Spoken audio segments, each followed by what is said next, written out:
Greetings. This is Ham Radio GMRS Test and Review. My name is Dave. My call sign is N8DAV, and the motto for my channel is one test is worth 1,000 expert opinions. Today we are talking about power supplies. Yes, this is a very boring subject, and this is something that you need to know a lot about. Because if you're going to be powering your precious radios, especially if you get some nice, good HF radios in your shack, you're going to need a good power supply. So kick back and relax, and we'll get right into what makes a good power supply, and you'll be able to decide on what you need for your shack by the end of this video. Okay? All right, thanks. Be right back. Linear power supplies are the dominant power supply for ham radio operators up until just maybe 20, 30 years ago. And they are excellent, excellent, excellent power supplies. The issue with uh, linear power supplies is that they're really big and very heavy. They're also quite costly. However, the big thing about them is they can deliver a lot of power and a very, very clean power with no RF noise whatsoever. So they were the dominant power supply for ham radio operators for the longest time. However, it's switching power supplies, which is what most of what we have now are the actual dominant power supply these days. And they are much smaller, much lighter, easier to cool, and they cost a lot less. So when you go to decide on a power supply, chances are you'll probably pick a switching power supply. Most everybody does these days. Only people who are like so serious about this that they really, really decide they want a linear power supply are going to go for the linear type power supply. So a few things that you should know about power supplies for you to decide. First of all, a lot of the power supplies they say are 12 volt. When they say that and it's for radio use, it really means that they're 13.8 volt DC power supplies. Now, why they say 12 volts? Because it's just kind of a leftover thing from back in the day when most power supplies were 12.6 volt power supplies. Now it's a 13.8 power supply. We just say 12 volt. It means the same thing. All right. The next thing that you need to know about a power supply is whether you need or how much amperage you need for your power supply. So when you get a radio, let's say you get a dual band radio and it's 50 watts, chances are it's going to pull about 9 to 10 watts when it transmits. Now, both of my dual band radios that I own, that are both 50 watt radios, the instructions both say that for both my Yaesu and my ICOM, that they require 13 amps continuous for transmitting. All right, so you need to make sure that even though I have measured mine and they don't go much above 10 amps at all, that you still provide 13 amps to them because that's what the manufacturer recommends. So you always need to provide what the manufacturer recommends. Now, both of them are also fused for 15 amps, just so you know. So that is a continuous specification for those two radios. Now, excuse me, I also have a Yaesu FTDX10. That's my big base station unit, and it puts out 100 watts. Now, that particular base station unit only pulls about 2.25 watts on receive. However, on full 100 watt transmit, it pulls about 19 to 20 amps, and the instructions or the specifications for the radio state 23 amps. So I want to make sure that I always have a minimum of 23 amp continuous power supply for my big base station unit. Now, when I first bought my first power supply, I was not running anything more than a dual band which only requires 13 amps continuous. So I bought this little power supply, which was recommended to me by a very good friend of mine. This is from a company called 12voltpower.com. Now, 12voltpower.com is owned by Comet Antenna. Now, this is a very nice little unit. It is considered 25 amp continuous with a 30 amp surge. What that means is that it will provide good power up to 25 amps, 13.8 volts supposedly, and then if you need more than 25 amps, it will provide up to 30 amps for a very short period of time. I try not to push my power supplies to that extent. And I will tell you that after running this power supply for over 2 years, it has worked flawlessly. The couple of things that I don't really care about this power supply is mostly the fact that when the fan comes on, it's just a little loud. It's not real loud, but it's noticeable. The other thing is that it does get a little warm, which is not too bad. It doesn't get like hot or anything like that. But it only has two sets of power poles on the front. So what I ended up doing is I was running one set of power poles to a distribution block so I could run 4 or 5 different things at the same time. So what I did was, one thing I do like is the fact that it's also got terminals on the back here. So I just ran wires with spade connectors on the back and then connected it to the back here. So I had my two power pole connectors open on the front. So if I just needed to walk up and plug something in real quick, like, it was all available for me. It's actually a pretty neat little power supply, and it worked well. The one other thing that I didn't like about it was when I'm running my big base station unit, and I'm running it at 100 watts, and it starts pulling 1920 amps while I'm transmitting. The issue with it is that the voltage starts to drop. In other words, it drops down from 13.8 down to about 13.2, 0.3, something like that. Once in a great while, it'll dip down right below 13 for a half a second, but the voltage starts to vary a little bit. And I wasn't too thrilled with that. That could hurt radios, especially if the voltage gets down too far. And this is my Yaesu is a kind of an expensive radio, and I really can't afford to ruin it. So I decided after I set up my shack permanently here that I needed a bigger and better power supply. So what I did was I started researching, and I decided that I wanted to go with a big power supply that was well made, hopefully American made. I wasn't sure if I was going to be able to find one or not. And one with a really good reputation for lasting for many, many, many, many years. And I found what I was looking for, and that's this Astron. Now, this is a model, what was it? It's a model 55M-AP, and it's an SS-55M-AP. The SS is, I think, solid state, which means, or switching. So it is a switching power supply. It's not a linear power supply. I think if it's an RS instead of SS, it's a linear power supply, but this is switching. The 50 number denotes that it's a 50 amps surge, but it is a 40 amp continuous power supply. It comes with two sets of power poles on the front. That's the -AP, that's Anderson power poles. And it also has two USB-A ports on the front.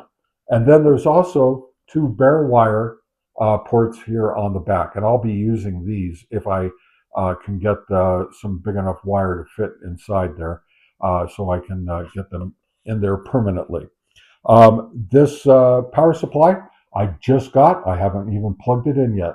So next time you see me, I'll probably be setting it up, and I'll be turning it on for the first time, and we'll see how it works. Oh, and the other thing too is if you see an M or MM in any of the model numbers of any of the power supplies that I know of, it's because it comes with a meter.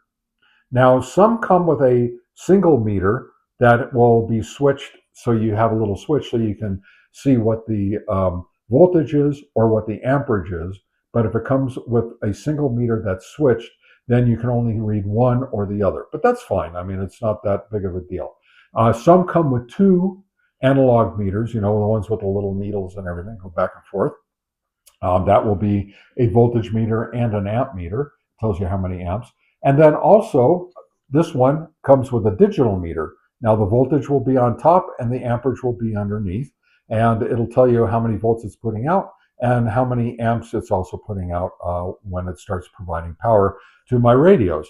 And one last thing that you can do is that you can adjust the voltage over here on the side using a screwdriver. Now, I'm going to turn this on and run it at 13.8 for a while, but I will probably, oops, I'm sorry, I didn't realize I did that.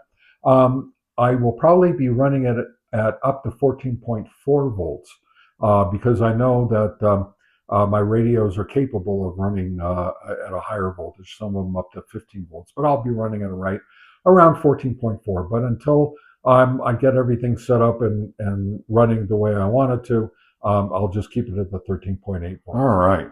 So one of the things that I like to do is I like to measure things using test equipment. And this is one of them. Oh, you know what I need to do? I need to pull the plastic off of the front here. Ooh, nice. All right. So this is an interesting little device, a little measuring device that I got off of Amazon. Very, very cool little device. And what I'll do is I'll plug it in and I'll show you how it works. First of all, turn the power on our switching power supply. And then, of course, I've standardized on power poles on everything. All right. So when you plug it in, you get this. All right. So what we see here is in the upper left-hand side, we have amps, we have volts, DC, we have power and watts and amp hours that switches back and forth, and then we have actual wattage, the 0.0, all right? So you have to plug the source into the power supply, and then the load, which is the radio, into the other side of this, and I will be right back. Okay, so what I've done here is I've hooked this into one of my radios, and I'll turn it on. Now this is a dual band, and as you can see, it's pulling just under a half an amp, or right just under 6 watts, right? So 0.4142 amps and 5.7 watts at 13.8 or so volts. All right. Now let's try transmitting on this radio and see what it pulls when I transmit at 50 watts. As you can see, it pulls right almost 10 amps at 137 watts. Right? And you can hear that it hit the repeater. So this is how you can measure these things. But what I want you to do is I want you to watch the voltage. Now the voltage is right about 13.8 volts. And when I transmit, it drops down to 13.6, 13.7, which isn't bad. That's very, very small amount. But when I transmitted with my 100-watt radio, it went down to the low 13s, and once in a while it would drop down to about 12.9. And that's what I didn't want to happen. So I'm hoping that with my new power supply that I don't see that kind of thing. So I just wanted to show you how I measure the voltage and the amperage and the wattage. And so now you know with this kind of a device, you can tell how much power you're going to need based on what radio that you might already have. All right, I'm going to plug my new power supply in for the first time and turn it on for the first time. Let's see what happens.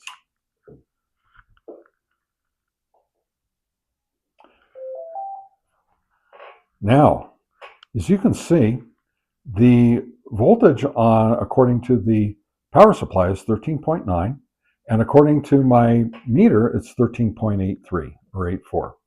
And according to my meter here, it's pulling right about 0.42, 0.43 amps. According to the power supply, it's pulling 0.3. Very interesting. All right. Now, let me try transmitting with the same radio, and let's see what happens. Let's watch the voltage, because the voltage seems a little more steady on this power supply than it was on the other one. And as we are pulling 10 amps, the voltage basically did not drop at all. That's what I was looking for, and I'm hoping that when I turn on my 100-watt radio, the same thing will happen. So let me try that. Let me turn this radio off. Let me turn my big HF radio on. As you can see, it pulls about 2 1/4.